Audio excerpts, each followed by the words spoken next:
on. Thanks, everybody. We're struggling to get everybody together here in Phoenix today. I don't know where everybody. I think it's the heat's got everybody a little bit slower than normal. But we open every session of position neutrality with a prayer. Wayne's agreed to do that for us, or he will agree. All right.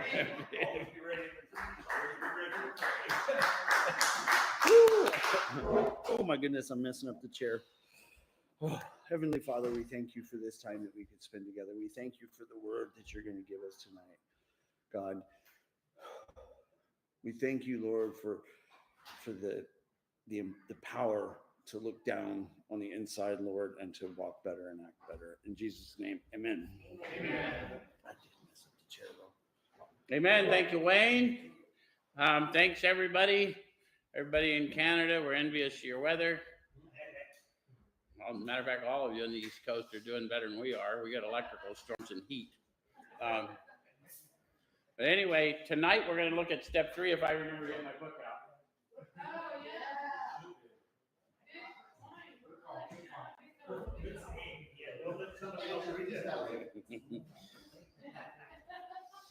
I could have just started out of another book, see if we could trick anybody. So, those of you joining us for the first time, what we do at Position Neutrality is we take a look at the suggested instruction for a step so a week directly out of this book. We use this book in 12-step recovery. Why? Yeah, the process described by the authors of this book has been proven to work for addicts of the hopeless variety, addicts to alcohol and other substances, and indeed all kinds of other behavioral disorders. So we basically here simply go through the book just as it's written, and I do my best to show you how I find my experience in it, and I endeavor to encourage you to participate with me in finding your experience in it. And if we both do our job, we share a spiritual experience every time we come together. How many of you folks have been here before and can witness for these folks it happens? It's always I do that to you, and you can only see me, but you'll have to trust me. They all had their hands raised. In 12-step recovery, when we speak of a spiritual experience, we're talking about a sensory experience. You'll feel it. And when you do, I'll know, and I'll call it to your attention. And that goes for you people online, too. I've verified this to people in Oklahoma, Philadelphia, New York, various parts of Canada. Yep, wherever you are, even places in Phoenix, right? Carrie said last week she listened online. She could feel it right through because the air is not a barrier to the power of the Spirit. So what we're going to do here tonight is we're going to take a look at the step 3 instructions. And that's found, how many people familiar with the Alcoholics Anonymous Fellowship? In almost every meeting of Alcoholics Anonymous I've ever been to, they read a little portion of chapter 5 before every meeting. And it's really the wrap up of steps 1 and 2, leading us to a 3rd step decision. So we're going to break all that down for us tonight and then take a look at the decision we're making and whether, in fact, we're properly empowered to enact that decision. Yeah? So we start in a chapter called How It Works, and they start out with some promises and conditions. It says, rarely have we seen a person fail who has thoroughly followed our path. So who's the we? The first 100, and they appear to be subject matter experts because the book is entitled Alcoholics Anonymous, the story of how many thousands of men and women have recovered. So by the time the 100 are writing this, they've got plenty of examples that have shared in the experience. Does that make sense? Yes. So they said, rarely have we seen a person fail who? How many of you have heard you can do recovery any way you want to? Take what you want, leave the rest. You can do anything you want to because our steps are suggestive only, but what they're bearing witness to is hundreds and then thousands, one path. One path. Our path, not paths. Yes? Yes. Okay. I won't go into any further theological discussions on that, only as to say that you will discover in time that the path is the power and the power is the path. Okay, so those who do not recover, how many of you have struggled? Okay, how many of you have seen other people struggling?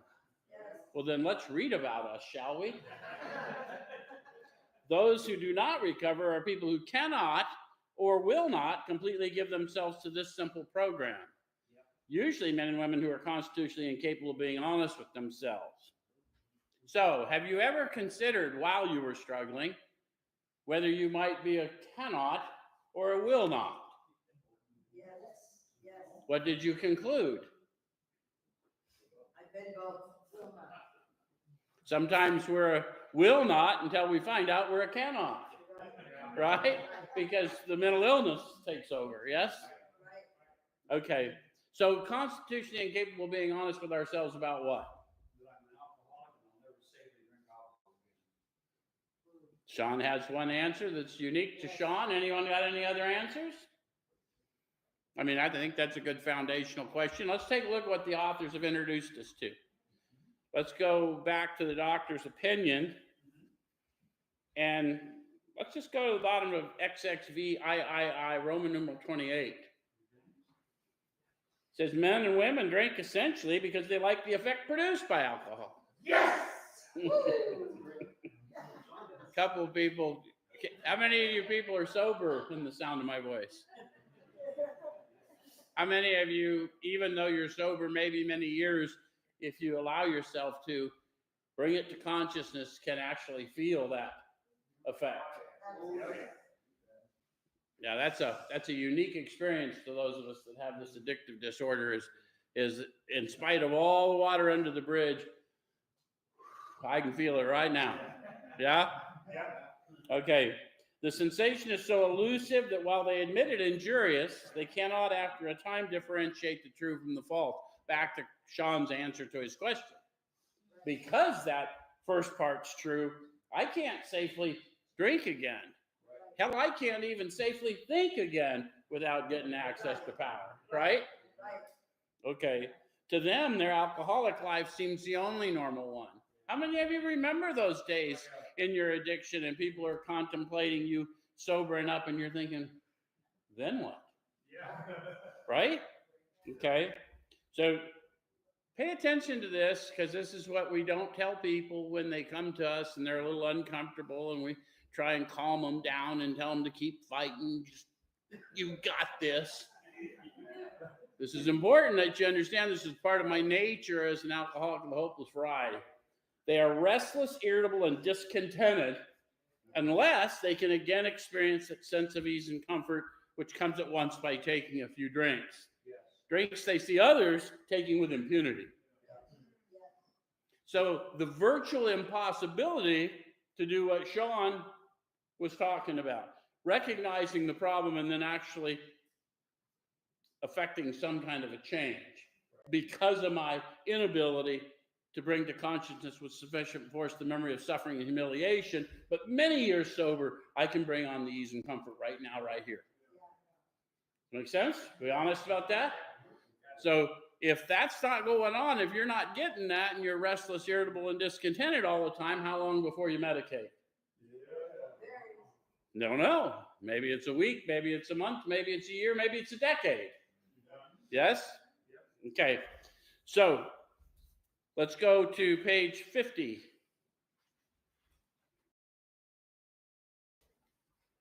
I might be wrong. Yeah. No. Okay, so I'm on page 50, the bottom of the page, talking about the authors and their experience with the first several thousand.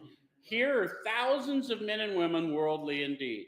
So they were people just like you and me, many of them very highly educated, doctors, lawyers, business leaders, clergy. So they were of the world, or at least in the world, yes?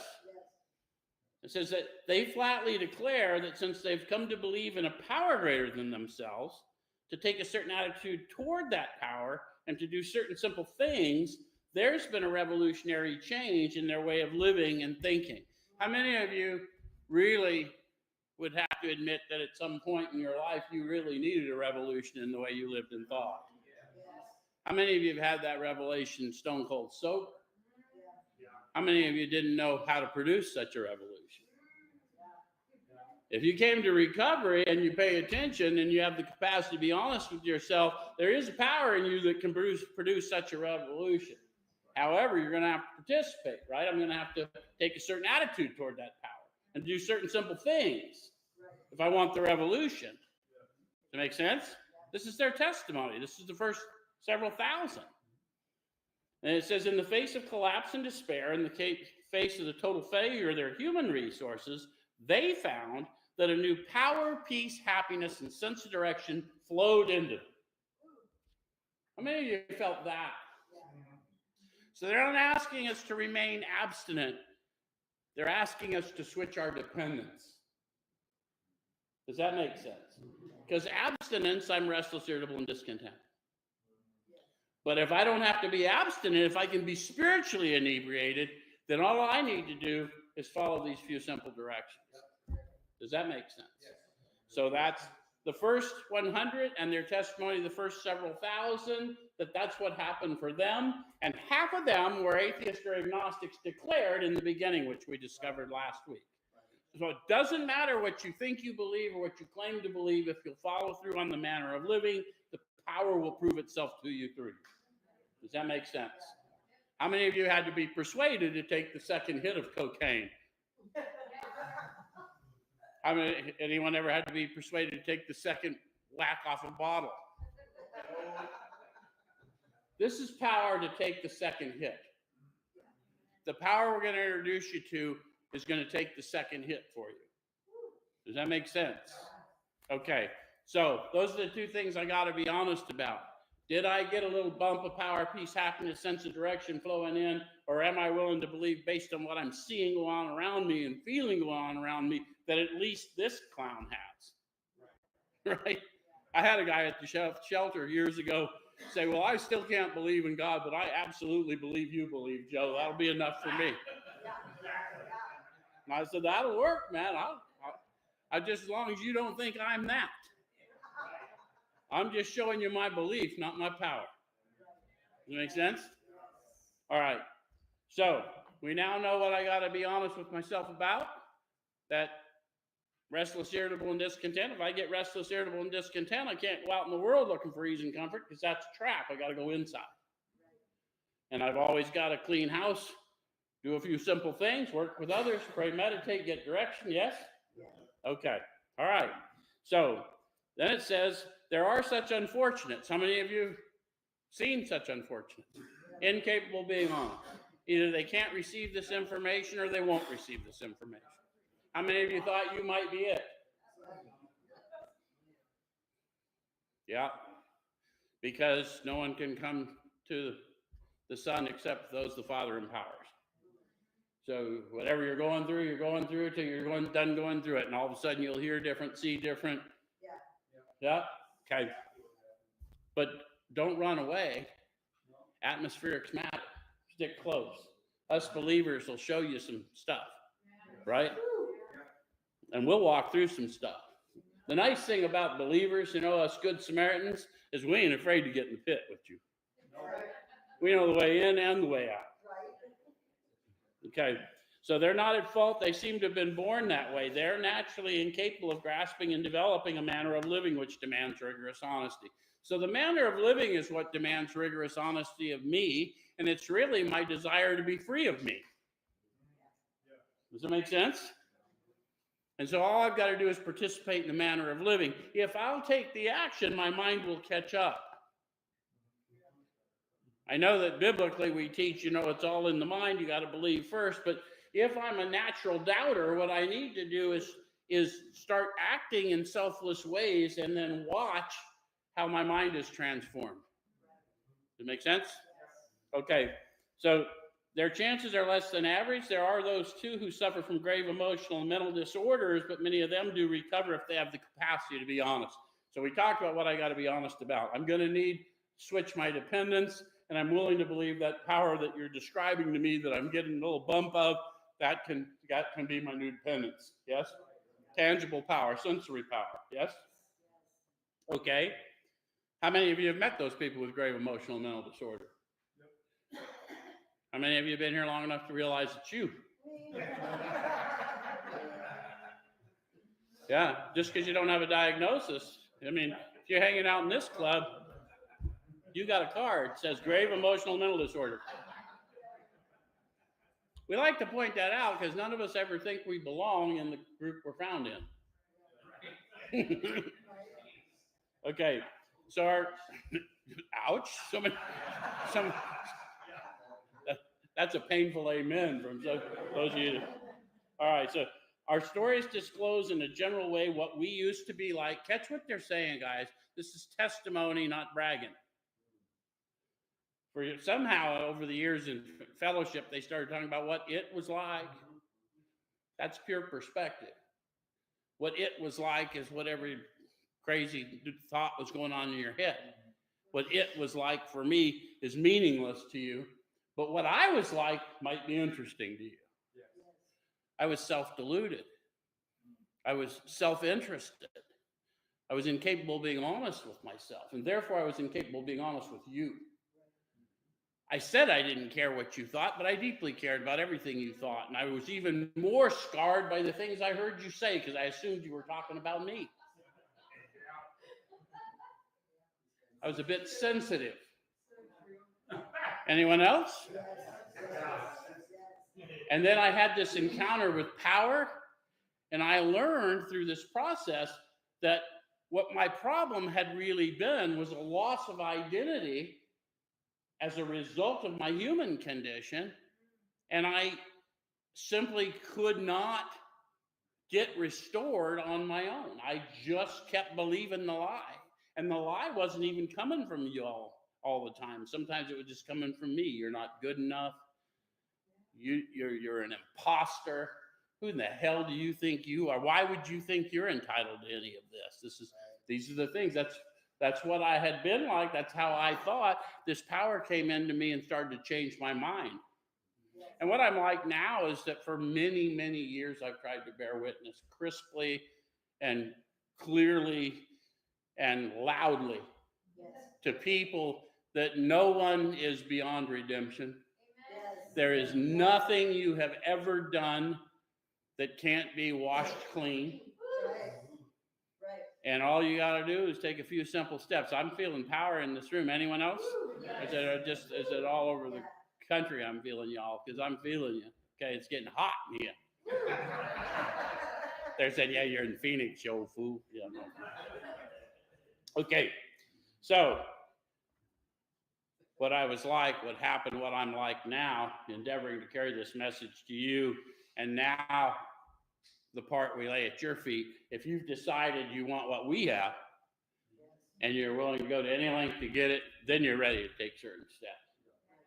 So the first thing you'd want to know is, what is it they had? Because I can be as clear as I want, but I'm not the author of this book, right? So let's go to page 25, and let's see what they had.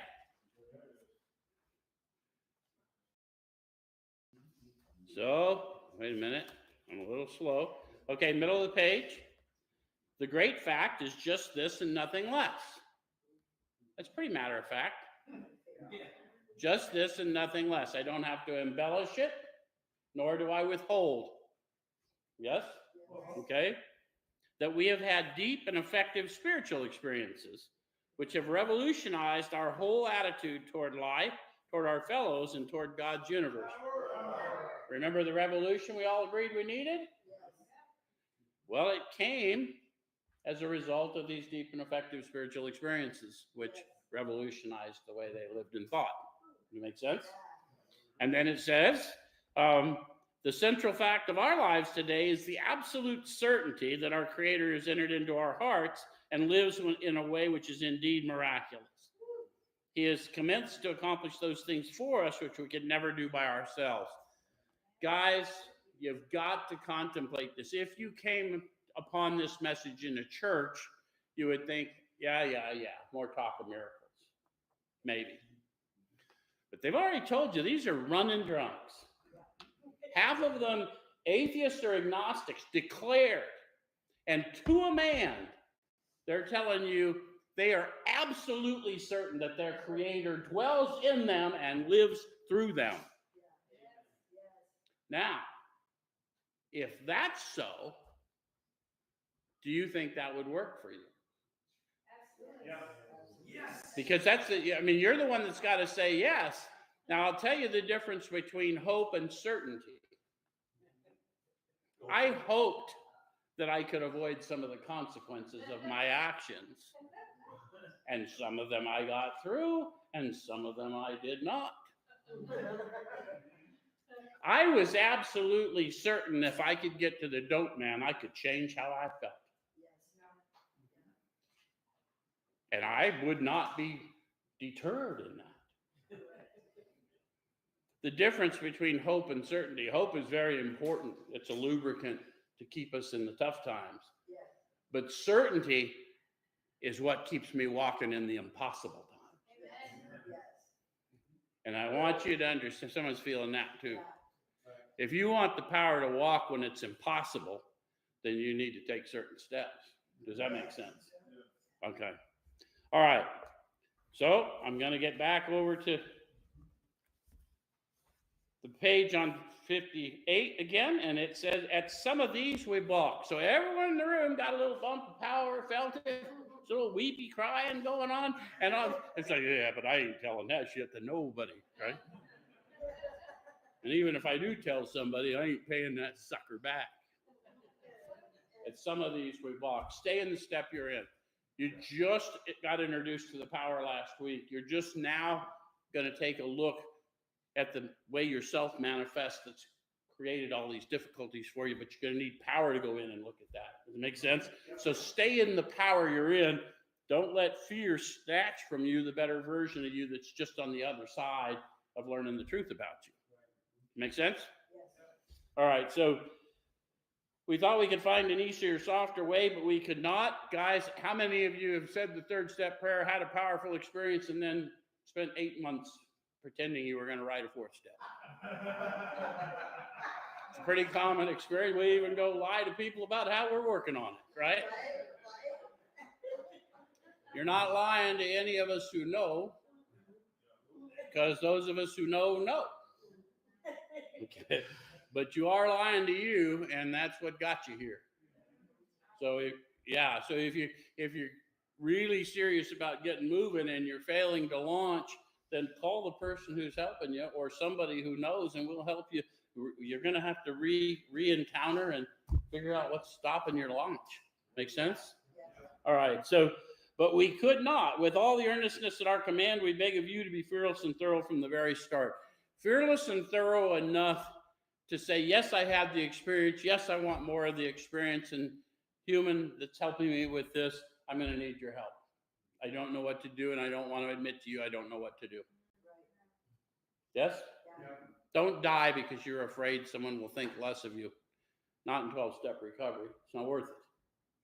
All right, so some of us have tried to hold on to our old ideas, and the result was nil until we let go absolutely. Anybody do that? Sure, all of us have done that, right?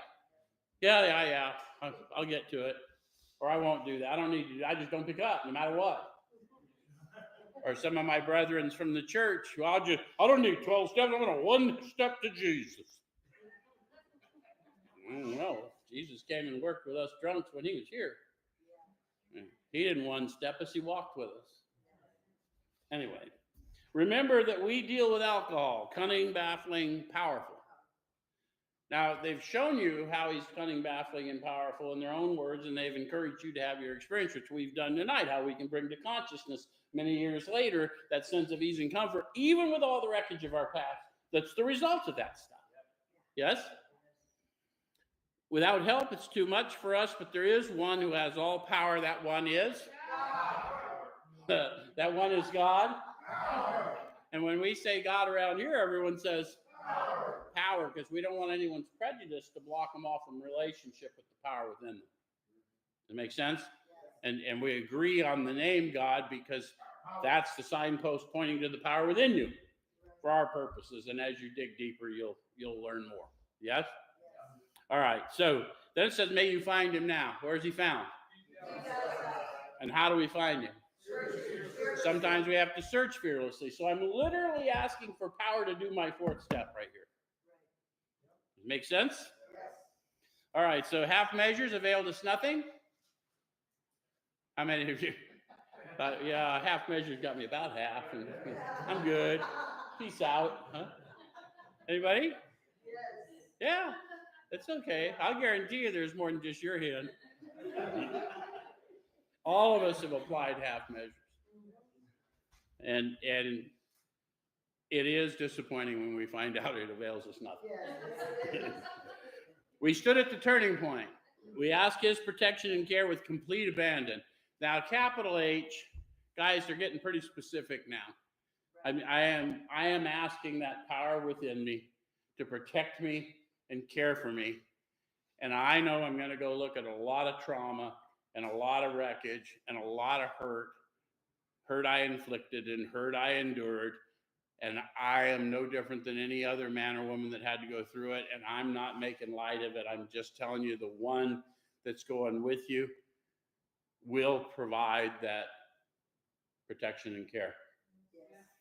And the ones walking with you, he's carefully appointed to be those people. All right. So here are the steps we took, which are suggested as a program of recovery. So how many of you think that the program of recovery is going to meetings? I want to disabuse you of that because we've taught people that over the years, and I'm not trying to pick on fellowship people. A lot of people in our fellowship never do our steps, and there's no requirement that they do so. But if you want to be in the program of recovery, we've been talking about steps, the instructions and the experiences in this book. And then the foundational experiences are found in another book, which you'll hear us referencing from time to time. All right, so I'm not going to read all the steps because y'all can do that. You'll just get scared anyway. But I will read 12 because the goal of 12-step recovery, the program, is to awaken spiritually. So what 12 says is having had a spiritual awakening as the result of these steps, not as a result, the result. Absolute certainty. That's certainty in a process. How many processes can you get a certainty guarantee on? Not a whole lot. Not a lot. Pretty amazing, isn't it? Yes. And then it says, we tried to carry this message to alcoholics and to practice these principles in all our affairs. The principles are contained in the steps, but when I awaken spiritually, I'm uniquely useful to people that have suffered an affliction like me. Does that make sense? And part of my unending debt is to let them know what was done for me. More importantly, who did the doing. Okay, so then it says, many of us exclaimed, what an order. I can't go through with it. So I've heard that emphasized lots of different ways over the year. What, an order?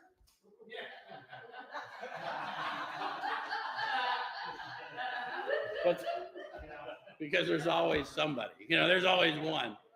But what we're really saying, because these people are talking at a time that we're not in these days, is they're going, holy cow, that's a lot. You're asking me to do a lot that it's unfamiliar to me. Based on what, right? So it says, do not be discouraged. No one among us has been able to maintain anything like perfect adherence to these principles. So those of you that are perfectionists, you don't need that. That's just egoic. None of us are perfect. No one comes here without a past. No matter how awful you think your past is, you can be washed clean.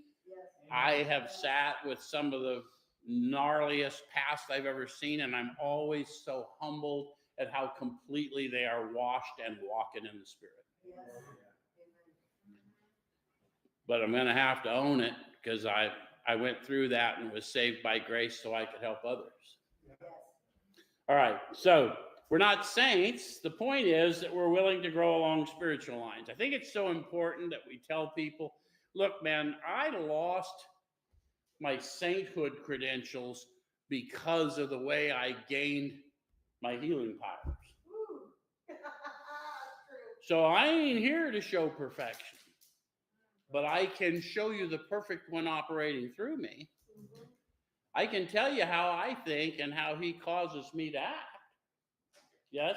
Yes. So that's the whole practicing the principles in all my affairs. I just telling some of the guys here tonight, I had a gnarly business thing go on in the last year or so, and I've had some pretty aggravated thoughts and what have you, but I got a text from a prophet friend of mine, and he assured me that the tables were about to be turned over. The table for me has been set, and that my test in the next season was going to be how I show grace to those people who persecuted me. So I don't know if that means anything to the rest of you, but what it means to me is I really better access power, because I got a whole different manner of living that I've lived through. And you wouldn't describe what I want to show as grace. But me and the Creator will work it out. The principles we have set down are guides to progress. Yes. Yes. Guides to progress. The promises in this book, if no one's ever told you, are different levels of consciousness. They're states of being. I don't know why someone hung them on a wall and said, these are the promises. They're states of being, right? And so if you've actually experienced being free of self, even momentarily, free of fear, so that you could do things that you once thought you could never do, but there you are doing it, then you understand that you're at a level of consciousness of that power than you had not been in previous. Does that make sense? Yes. All right, so we claim spiritual progress rather than spiritual perfection. How many of you have discovered that your human condition is persistent? Yes. So it pops back up. I might do something really incredibly selfless to witness. The minute I think about it, there went my selflessness, right? Don't let your left hand know what the right hand is doing. All right, so our description of the alcoholic, the chapter to the agnostic, and our personal adventures before and after make clear three pertinent ideas. A, that we were alcoholic, back to Sean's point, and could not manage our own lives. Now, we really copped to that in 1, but we really didn't fully understand it until 2, right? In 2, they told me that I had these conditions that were underlying. Okay, that probably no human power could have relieved our alcoholism. Notice how soft they are on our egos. Probably. How many of you have tried through human power to arrest the disorders you suffered from? If after 20 years you're still doing the same shit thinking you'll get it next week, you might belong with us. All right, so, and that see that God could and would if he were soft. So everything I've been struggling with here, if I'll go here, he'll take care of that. And he'll renew my mind in the process. All right. So then it says, being convinced, we're at step 3. Now, you may be convinced by my testimony, but that's probably not going to be enough to hold you, is it? Right? But hopefully it's going to be enough to launch you, right? Because this is a manner of living, right? All right, so which is that we decided to turn our will and our life over to God as we understood him. Now, don't get it twisted. Who's the we? That's not the same as God of my understanding. They said God as we understood him. And their understanding evolves before our eyes in their descriptive words. Bill, the atheist turned agnostic, says, the Spirit blew through me like a cool wind of a mountaintop. He talked about rivers of living water flowing from within. He talked about thinking about his grandfather's firm belief and his passion at telling the pastors he denied them to tell him about his Creator just before he died. And he said it welled up in him and made him swallow hard. How many of you had to swallow hard because all of a sudden some emotion just got pushed by your spirit? So the God he understood was power. Right? Okay. So just what do we mean by that, and what do we do? Well, that'd be the question, wouldn't it? Yep. What do we mean? What do we do? What do we mean? What do we do? How many times have you said that? What do you mean? What do we do? You probably got a sponsor you've been calling for a week. Well, what do you mean? What do we do? Mosquito on acid. All right. So the first requirement is that we be convinced that any life run on self-will can hardly be a success. It's a requirement. Are you convinced? Yes. Yes. Based on what? My train wreck. Yeah. So pretty much all of us, it's based on our own personal experience. So, but they said any life. So it's a bigger standard, isn't it? I've got to quit comparing myself to others. I've got to quit giving myself permission to act out based on the way people talk or act. Does it make sense? All right, so that's a higher standard that I'm seeking here. And it says, on that basis, we're almost always in collision with something or somebody, even though our motives are good. Then it says, most people try to live by self-propulsion. Notice how they're talking about people, not alcoholics. When they want to talk about people like me, they'll say alcoholic. And if you don't believe me, I'll show you how they say that later in this reading. But everybody in the human race is doing this same thing. But I have a dire consequence because of my alcoholism. I have the power to destroy lives and all kinds of things because of that, right? All right, so it says each person is like an actor who wants to run the whole show, is forever trying to arrange the lights, the ballet, the scenery, and the rest of the players in his own way. If his arrangements would only stay put, if only people would do as he wished, the show would be great. Any of you ever thought that? Everybody, including himself, would be pleased. Life would be wonderful. Any of you ever live in that world? In trying to make these arrangements, our actor may sometimes be quite virtuous. He may be kind, considerate, patient, generous, even modest, and self-sacrificing. On the other hand, he may be mean, egotistical, selfish, and dishonest. But as with most humans, he's more likely to have varied traits. Of those conditions, those characteristics, where do you most easily find yourself? You should find yourself in both, yes? Which gives you something about the nature of grace, because you hope other people view, the same way, right? How many of you find yourself more easily on the selfish and dishonest and egotistical side? Anyone here beat yourself too much? How many of you find yourself virtuous, kind, considerate? Let me tell you, the nature, I have taken people through the steps who, I'm such a giver.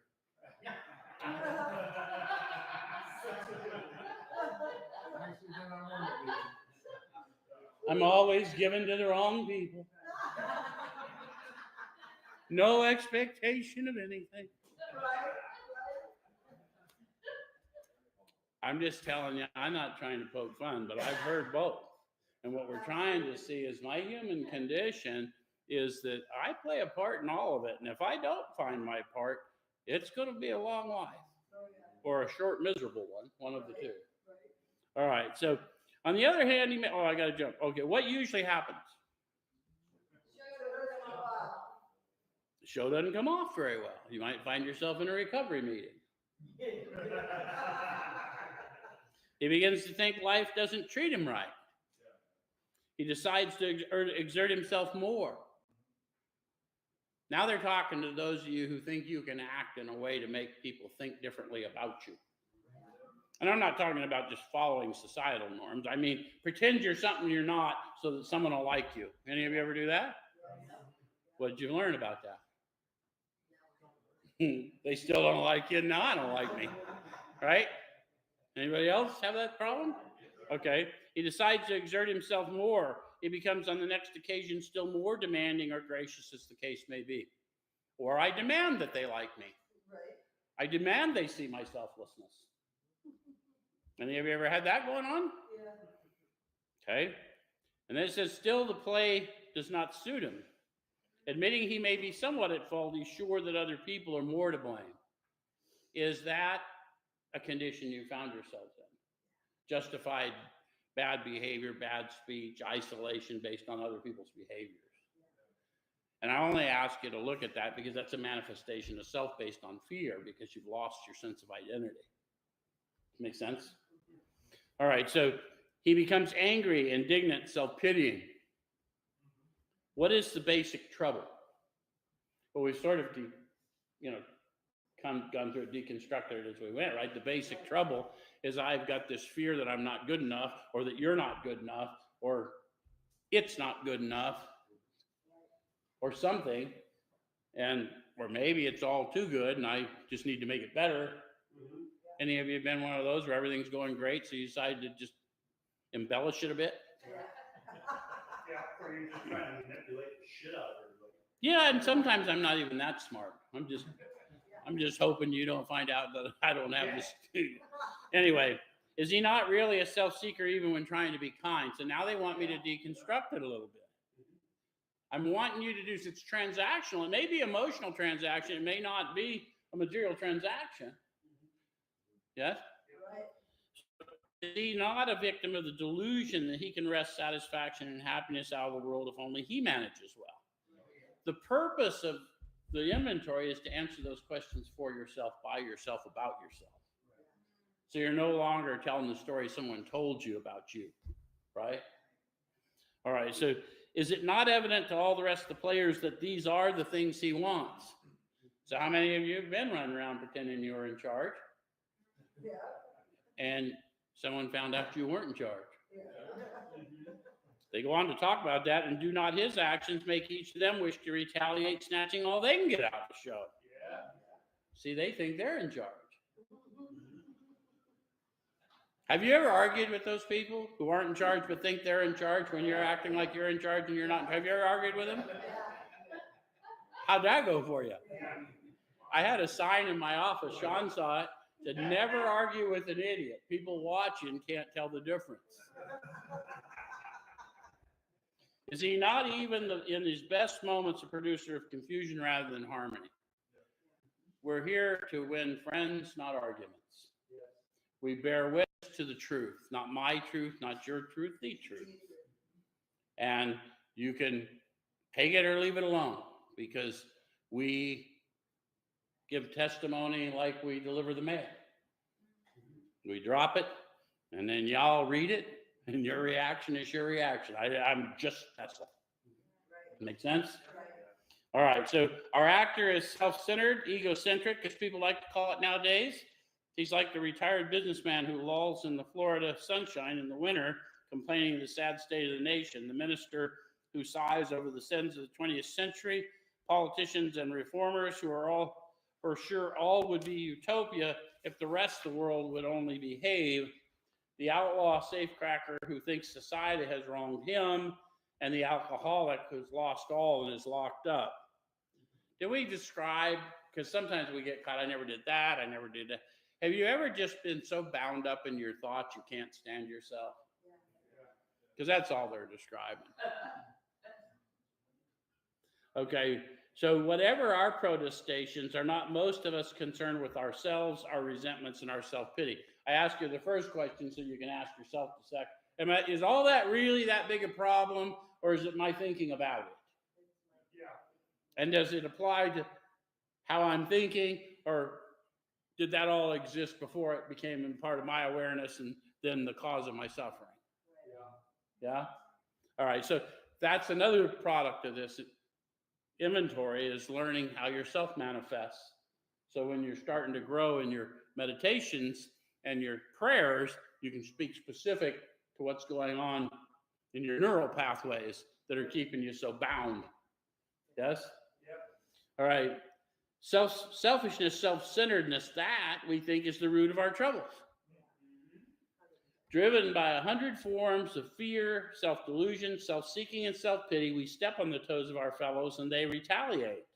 Sometimes they hurt us, seemingly without provocation, but we invariably find that at some time in the past, we've made decisions based on self, which later placed us in a position to be hurt. For those of you newer to the process and you have a lot of untreated, unhealed trauma, no one is suggesting to you that some of those things that happened to you in childhood or in abusive relationships had anything to do with your fault. What we're saying is if you got through it and we can help you unpack it, you're going to be a powerful agent of healing for others. So all of it will make sense for you if you'll follow through with us on the process. Does that make sense? And you may not see it for a minute till we get you on the other side. So that's where the old keep coming back, keep coming to meetings. I don't know how people got to that, but if you'll keep coming back to the power in you and keep moving out in service, you will find that every gnarly thing that ever happened to you has power and purpose in it. Yes. All right. So our troubles, we think, are basically of our own making. They arise out of ourselves. I promised you we'd talk about alcoholics as opposed to people, right? They arise out of ourselves, and the alcoholic is an extreme example of self-will run riot, though he usually doesn't think so. So the rest of the world, they're just people. They're just regular examples of self-will run riot. I have now discovered I'm an alcoholic of the hopeless variety. I'm an extreme example of self-will run riot, and I don't think so. What are my chances? Where's the main problem? In my mind. So it's inside me. Where's the solution found? Deep down inside. So they're talking about the battle within. But neither the problem nor the solution are external to me, or I'm host. Does that make sense? Yes. All right. So above everything, we alcoholics must be rid of this selfishness. Notice how they're talking to people like me now, not just regular people. Regular people be as selfish as they want to. They won't have the consequences that someone like me will have. Right. We must, or it kills us. God makes that possible. Power makes that possible. So what I want you to understand is if they meant God did it, they'd have said God did it. He said he makes it possible.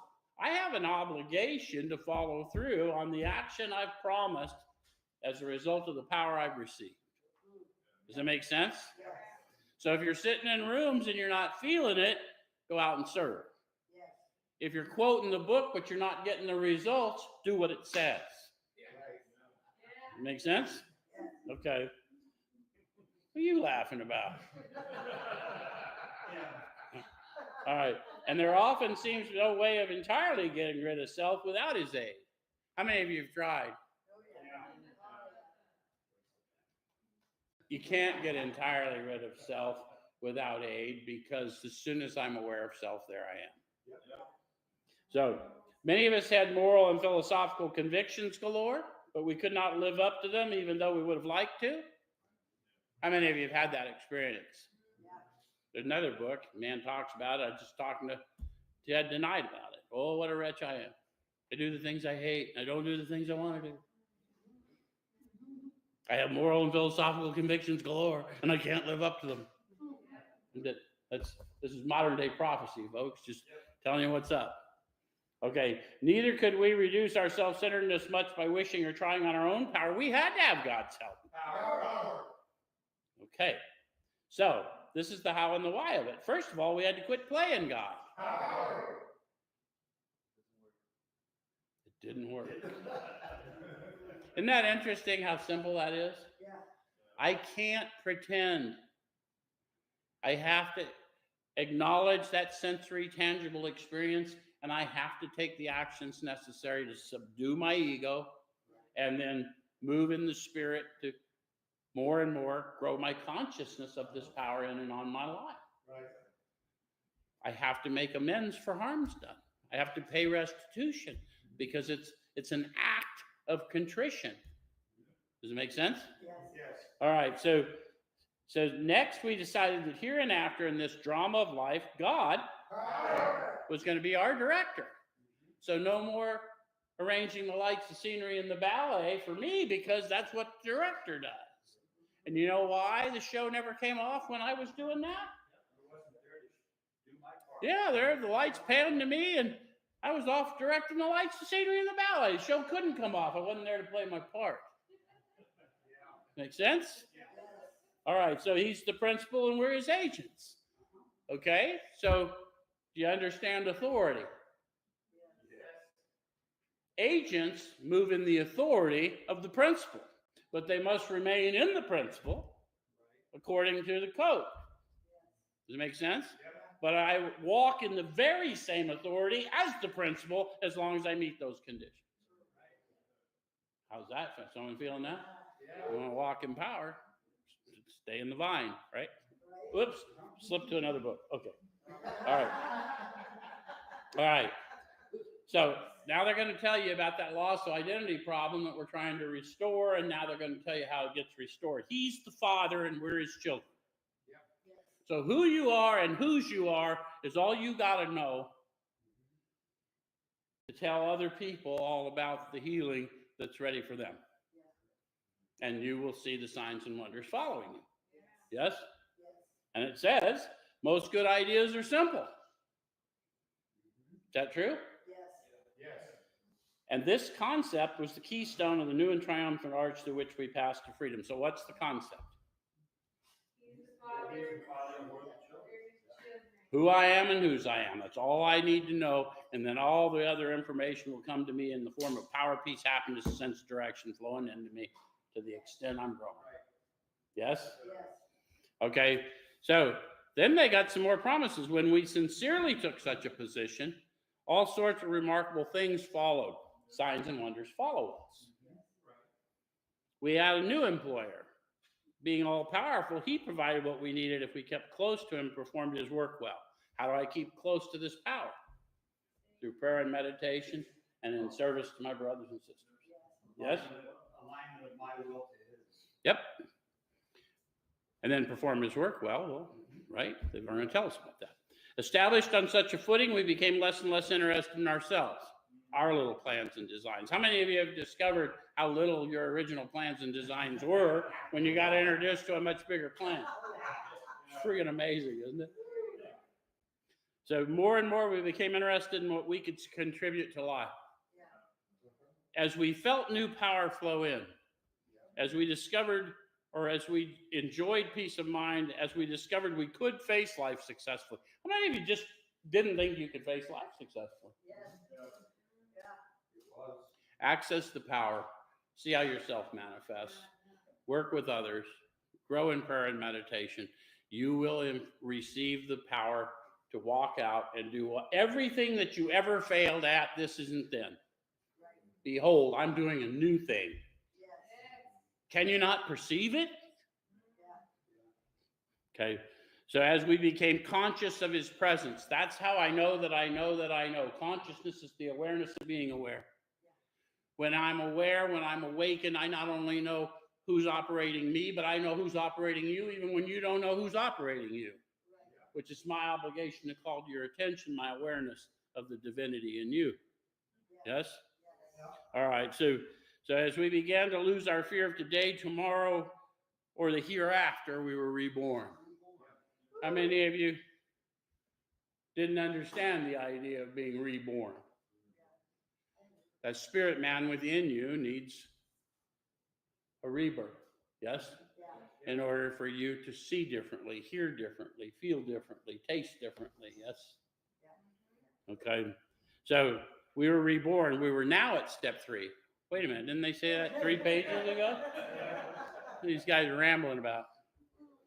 Many of us said to our Maker as we understood him, notice that's in italics for the reason I told you. It's not a God of your understanding. It's a sensory, tangible power that they had experienced in some profound ways, some less profound. They had to walk it out, but everyone to a man knows we're talking about power and peace from within and not some theology. Does it make sense? All right. God, I offer myself to thee to build with me and to do with me as thou wilt. Relieve me of the bondage of self that I may better do thy will. Take away my difficulties, that victory over them may bear witness to those that I would help with thy power, thy love, thy way of life. May I do thy will always. 2 things, if you don't talk in King James language, talk the way you talk. Right? He knows how you talk. So you don't have to get into these and thous if you're uncomfortable. But the idea is take away my difficulties, my selfishness, my perfectionism, my guilt, shame, and remorse. Take those away so that I can get focused on your people and what you would have me extend to them. Does that make sense? And then they'll see me doing that, and I can give credit to his love, his power, his way of life, and honor the decision. Yes? All right. So then it says, we thought well before taking this step, making sure we were ready. Why would I want to think well before I said a prayer? There may be a big action that happens as a result of it. Yeah, I mean, the thing they said that, in chapter 3, we learned we had to fully concede to our innermost self. This is the first step in recovery. You can't fully concede to your innermost self based on a lie. So based on that, you need to be told, no matter what anyone may have told you, God does not care about prayers you don't care about. If I'm going to come to him, I have to believe that he exists and he's a rewarder. Does that make sense? So some of you are feeling what I'm laying down here. So all these memorized prayers that don't mean anything to me, that's why I got no effect. Does it make sense? So write your own if you got to get rid of this language, but get real. Okay. And said, we thought well before taking this step, making we were ready, that we could at last abandon ourselves utterly to him. We found it very desirable to take this spiritual step with an understanding person, such as our wife, best friend, or spiritual advisor. But it's better to meet God alone than with one who might misunderstand. And then they're going to say to you what I just said to you. The wording was, of course, quite optional, so long as we express the idea, voicing it without reservation. So the idea is I need him to take away these manifestations of self, take away the bondage of self, relieve me of the bondage of self, that I may better do thy will. And the bondage of self is those manifestations driven by fear because I don't know who I am or whose I am. Does that make sense? All right. This was only a beginning, though if honestly and humbly made, an effect, sometimes a very great one, was felt at once. To Sean's point, if you have written a prayer and you say this prayer and it moves in your spirit, you're ready. Let's go. And if it doesn't, let's get you some help with your prayer life. Make sense? All right. Next week we'll look at the next one.